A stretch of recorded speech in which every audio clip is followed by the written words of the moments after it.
Buenas a todos y bienvenidos a un nuevo vídeo monedaslimpias.com, y en esta ocasión os traigo una pieza excepcional que compré el otro día en la Plaza Mayor de Madrid, en una de las tiendas numismáticas que hay allí. Y bueno, deciros que iba a decir grata sorpresa, pero todo lo contrario. Deciros que me estoy llevando últimamente muchas desilusiones porque, bueno, en temas de coleccionismo la cosa está decayendo bastante, sobre todo en España. El tema de las ventas online y sobre todo a partir del 2020 pues han tenido un auge determinado y sí que es cierto bueno, que han proliferado distintas casas de subasta, ¿no? A nivel internacional, a nivel nacional, pero las ventas físicas, por así decirlo, en tiendas de numismática de toda la vida se están resintiendo bastante. No entra género, eso también es debido a, bueno, a las leyes de patrimonio que son anticonstitucionales y que no hacen más que perjudicar a nuestro colectivo. Y cada vez hay menos piezas y cada vez incluso hay menos interés por parte de esta gente que suele ser ya de una edad normalmente más avanzada, y es una pena porque se está perdiendo este tipo de relaciones, ¿no? entre vendedores y entre numismáticos y coleccionistas. No es solo comprar una moneda, ni tenerla, ni guardarla, ya lo hemos hablado mil veces, pero es que cada vez más se está notando esta presión, como bien dice Damián, del Leviatán frente a los numismáticos. Se nota muchísimo, no hay género, apenas hay género de ciertas piezas en las tiendas, y cada vez venden menos, y no es por una cuestión de demanda, sino de oferta. No hay oferta porque bueno, las leyes de patrimonio cada vez están más duras a nivel de aduana, a nivel de, de expropiación de piezas que ellos consideran indebidas, etcétera, etcétera. Y hasta que esto no se solucione, pues nuestra ciencia se va a ver perjudicada, porque luego, ¿quiénes son los perjudicados? En este caso, pues todos somos perjudicados. Bueno, esta pieza la compré en la Plaza Mayor de Madrid. Había dos piezas similares, una de ellas era esta, y tenía muchísimas ganas de hacerme con una de ellas, porque llevaba tiempo, bueno, estudiándolas y mirándolas, y me parecen unas piezas excepcionales, ¿no? Son unas piezas toscas, rústicas, como veis, puesto que pertenecen a un periodo de la historia sudamericana y española muy importante. Estamos hablando de la Guerra de Independencia de México contra, digamos, España, en la época sobre todo de Fernando VII. Esta moneda se acuñó allá por 1813, como veis aquí, en la segunda etapa de la Guerra de Independencia mexicana, que empezó más o menos en 1810 bajo el mando de un general muy famoso que se llamaba, mejor dicho, José María Morelos y Pavón. Este general lo que intentó es dar un impulso a este tipo de revolución, y en un momento determinado, visto que bueno, que gran parte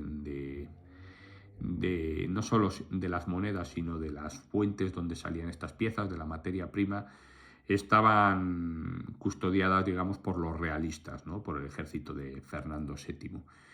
Y entonces este ejército insurgente, el ejército insurgente del sur, lo que va a hacer es acuñar moneda al mando de José María Morelos.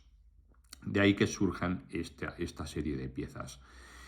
Hay muchas variantes, y también están realizadas en distintos materiales, ¿no? Esta, por ejemplo, es de cobre, pero bueno, también existen monedas de oro, que son las que menos, evidentemente, y de plata. Y el tipo de confección de estas piezas va desde la fundición, en este caso no es así, hasta un tipo de acuñación a volante. He leído en muchos sitios que estas piezas se acuñaban a martillo. Yo no estoy convencido de esta historia. Son cospeles muy grandes, sí que es cierto bueno, es difícil verlos bien acuñados porque siempre hay manos en la acuñación, pero se ve perfectamente que estas piezas Estos desperfectos que veis aquí, por ejemplo, son típicos de piezas acuñadas a volante. Seguramente en este momento veis que no tiene el canto labrado. En época ya de Fernando VII se labraba, seguramente se empezó a labrar en ciertas partes de la península con virola, y en México seguramente esta pieza se acuñaba sin virola. Entonces esto lo que hacía era seguramente que la pieza se desplazara, o que las piezas tal vez estaba mal batida, ¿no? Y al impacto de los cuños, pues como que se quedaban estas marcas, ¿no? Es una impresión que normalmente para este tamaño de piezas, si no lo haces a volante, es muy difícil, ¿no? Que se quede toda, o sea, que existan cuños tan grandes. Para mí son piezas acuñadas a volante. Como os decía, existen diferentes divisores o diferentes módulos, que son los 8 reales, los 2 reales, un real, y también se hicieron de medio real. En cuanto al valor de 4 reales, creo que no se confeccionó ninguna pieza. Estas monedas, bueno, digamos que podrían ser consideradas como monedas de emergencia o monedas de necesidad, más como monedas de emergencia, que se desarrollaron en un tiempo de entreguerras, ¿no? Digamos que es una moneda fiduciaria. Se suele decir que es fiduciaria porque, claro, el valor nominal es muchísimo más alto que el valor intrínseco. Al ser reales deberían ser piezas de plata, que ya os digo que generalmente también existen piezas de plata que normalmente suelen ser fundidas más que acuñadas. Sí que hay alguna acuñada, pero por lo general es que sean fundidas.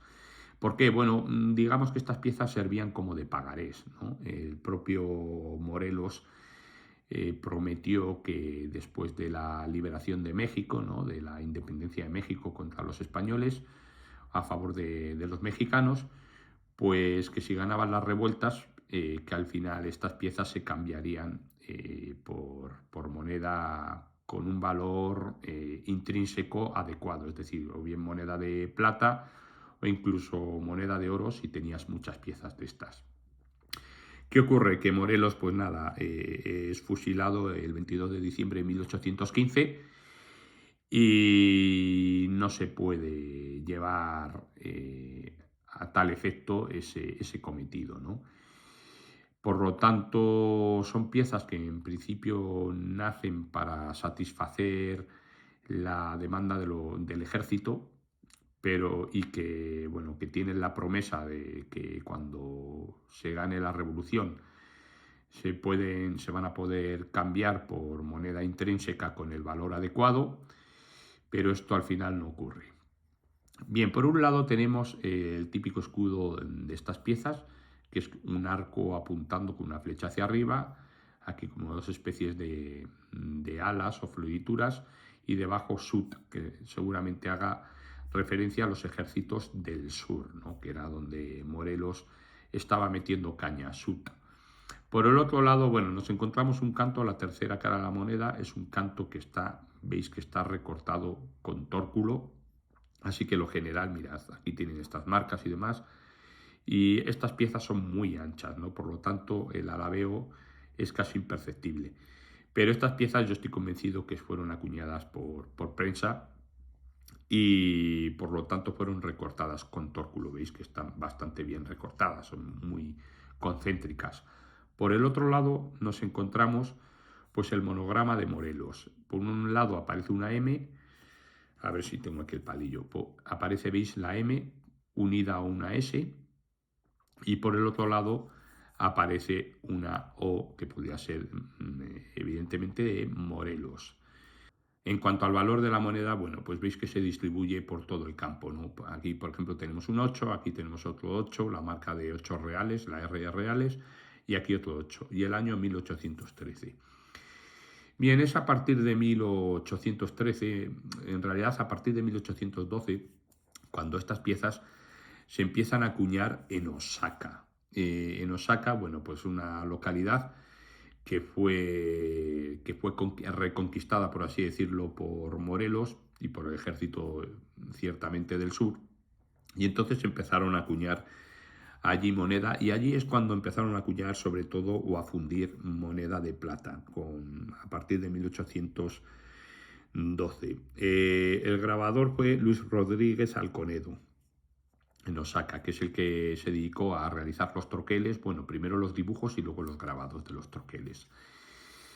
Y esa serie de piezas a partir de 1812 y bueno, incluso en 1813, pero en Osaka, pues digamos que tienen una calidad más suprema, ¿no? Hay muchísimos tipos de variantes. ¿Veis? Esta, por ejemplo, tiene bueno, es una moneda intermedia, porque tiene aquí gráfila con una serie de líneas. Hay otras monedas que son más básicas, hay otras piezas en las cuales aparece aquí entre el arco y el sub una TC. Esas iniciales pueden hacer referencia a tierras calientes. Otros investigadores ven en esas siglas la zona de Tlacotepec y otras incluso ven la zona de Torres de Huautla. Así que no se sabe bien. Y estas piezas tampoco se saben bien dónde fueron acuñadas. Luego hay otras que sí que es cierto que se ve mejor. Por ejemplo, las que aparecen Osa, esas son de Osaka, que son las que os digo yo que son más curiosas. En cuanto a las piezas de oro que son muy raras, bueno, pues suelen ser también fundidas. También se dio el caso en esta época, a partir sobre todo de 1812, pero también se ha constatado en épocas anteriores, con monedas originales de 1810, en las que se establece un resello, que es el resello de Morelos, que suele tener el monograma SMO, que es el de Morelos, con una serie de florituras y demás. Pues ese símbolo se utilizó también en forma de resello para contramarcar piezas de este estilo, habida cuenta que empezaron a ser muy falsificadas, sobre todo pues por el arte un poquito, digamos, grotesco que tienen estas monedas. Es un poco, si lo pensáis bien, yo me supongo que muchísimas piezas de estas han circulado como originales y hoy en día seguramente se consideren incluso oficiales. La verdad quedaría un poco igual, ¿no? Porque al fin y al cabo son piezas fiduciarias, es decir, eh, esto lo único que hubieran hecho los falsarios es, me supongo, coger una moneda de cobre e introducir este arte en la pieza y el valor intrínseco sería el mismo. Es que claro, al ser ya una moneda fiduciaria, ¿qué más da que sea falsa? Es decir, ¿qué más da que sea así? ¿Eso es falsa o de un poder emisor oficial? Si la pieza va a valer lo mismo. Generalmente las piezas las piezas falsificadas valían mucho menos que las piezas originales, ¿no? Porque el valor intrínseco era mucho más bajo. Pero en este caso pues, daría un poco igual. Así que yo estoy convencido que muchas de estas piezas que se consideran originales también son falsas de época. Luego ese tipo de resello del monograma de Morelos se aplicó sobre todo en monedas de Fernando VII de 8 reales con fecha de 1810. Y esas contramarcas se pusieron en la cara del monarca de una forma completamente consciente, ¿no? Para taparle la cara, para joder un poco, ¿no? al Estado español, por así decirlo, al Imperio español, y con ello, pues conseguían que esa moneda pudiera circular y aparte llevar la propaganda de los ejércitos del sur, ¿no? De los ejércitos de Morelos. Por cierto, os recomiendo un libro, bueno, en este caso es un estudio, ¿no? Sobre la moneda del general insurgente don José María Morelos. Es un ensayo numismático que podéis encontrar en internet buscándolo. Los autores son Lyman Heinz Lau y Nicolás León. Y es bastante bueno porque aunque es antiguo el estudio, nos enseña una serie de piezas con variantes determinadas, ¿no? Así que bueno, esto es una pieza increíble, con una historia muy bonita, que por cierto suelen ser consideradas piezas españolas y no lo son. Suelen ser piezas consideradas como como de Fernando VII, y no lo son. Lo único que coincide es que él estuvo implicado en todo este cotarro y que se acuñaron en su época, en este caso 1813. Pero para mí no son monedas españolas, pero están muy vinculadas con la moneda española. Por lo tanto, formarían una parte esencial de cualquier colección que se precie de ser española. Esta pieza hay que tenerla si coleccionáis moneda española, porque es un momento, digamos que los mexicanos la establecen como la primera pieza independiente, ¿no?, de España, como la primera pieza acuñada en México. Por eso, bueno, allí es tan conocida y tan querida, ¿no? A veces es difícil de encontrar. No, no es tan difícil, pero yo os recomiendo, y no soy de recomendar, que compréis cuanto antes alguna de estas, porque en un futuro van a subir muchísimo de precio. Estas, por ejemplo, en 1813 costaban alrededor de 10 euros. Ahora esta pieza me ha salido a mí por 60, un precio muy bajo.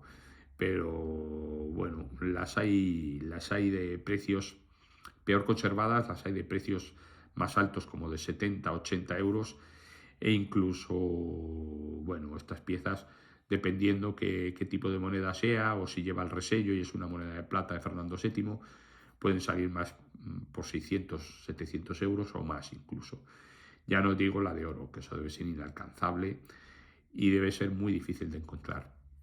Y luego, bueno, pues una buena forma a lo mejor de coleccionar estas monedas, bueno, habría dos tipos de coleccionarlas. Una sería especializarse en ellas y otra sería pues introducirlas en la colección y tener un ejemplar típico de cada divisor, es decir, una de 8, una de 2, una de 1 y una de medio real. Las de 1 y medio real son las más complicadas, las más difíciles de encontrar y son caras, pero bueno, oye, es un tipo de coleccionismo muy bueno.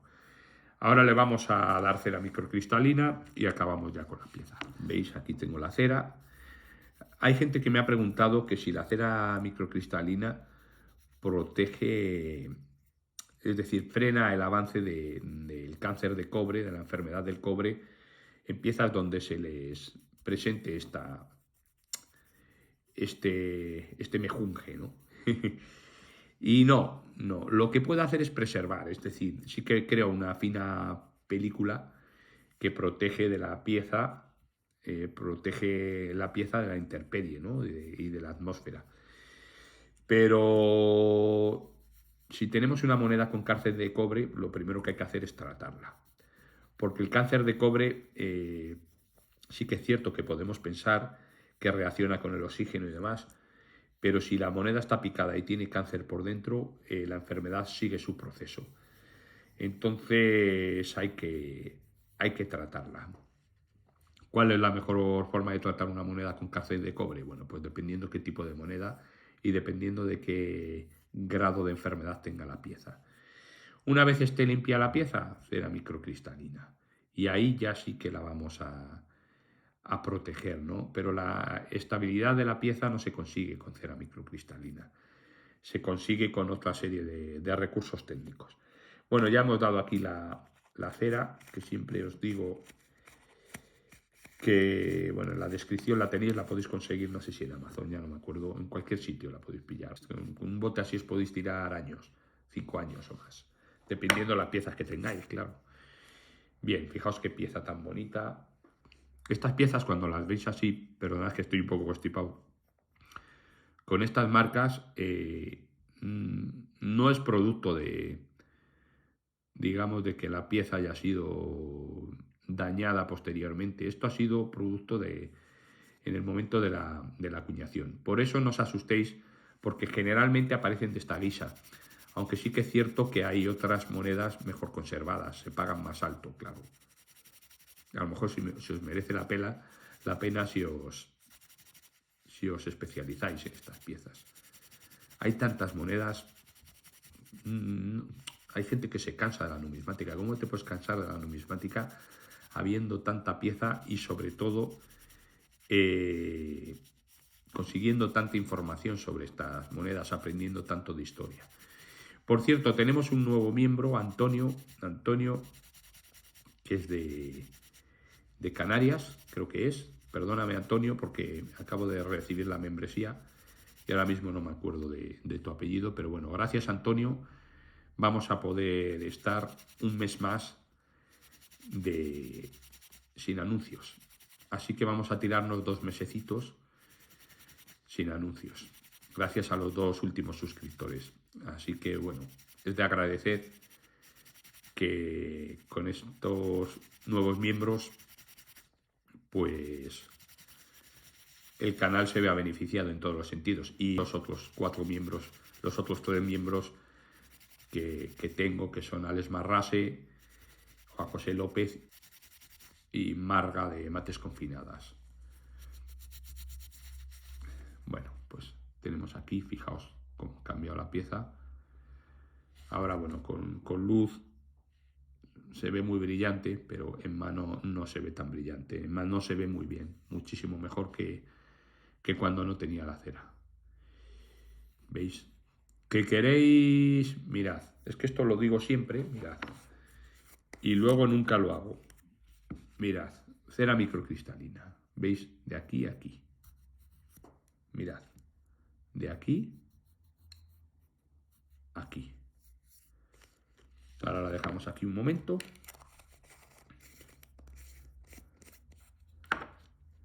¿Que queréis? ¿La queréis mate? Ya está. No la sacáis brillo, ¿veis? ¿Qué ocurre? Que bueno, al final del roce y demás, pues se puede sacar brillo. Pero si que la queréis mate, pues ya la tenéis mate. Pero yo no la quiero mate. La quiero con brillo. Os vuelvo a decir que a lo mejor así la veis. En cámara la veis demasiado brillante. Pero no es tan brillante, ¿eh? Mirad. Vamos a cambiarle la luz. Ahí, por ejemplo. No es tan brillante la pieza. En mano es espectacular. Fijaos qué módulo es pesada, ¿eh? Bueno, pues hasta aquí el vídeo de hoy. Espero que os haya gustado y dejadme en comentario lo que os parezca. Besos y abrazos para todos.